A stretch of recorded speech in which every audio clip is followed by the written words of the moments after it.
యేసు క్రీస్తు వారు నివసించేటటువంటి గృహముగా మనం మారాలంటే యేసు క్రీస్తు వారు మన ఆత్మీయ జీవితానికి ఏమై ఉండాలట?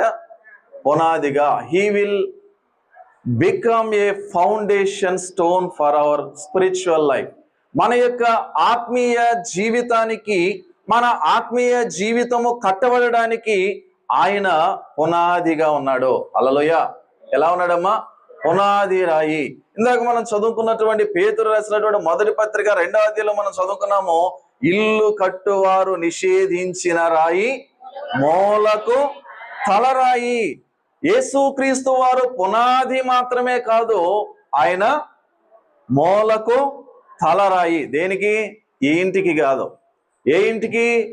తాను నివసించే ఇంటికి, తాను నివసింపగోరినటువంటి ఇంటికి.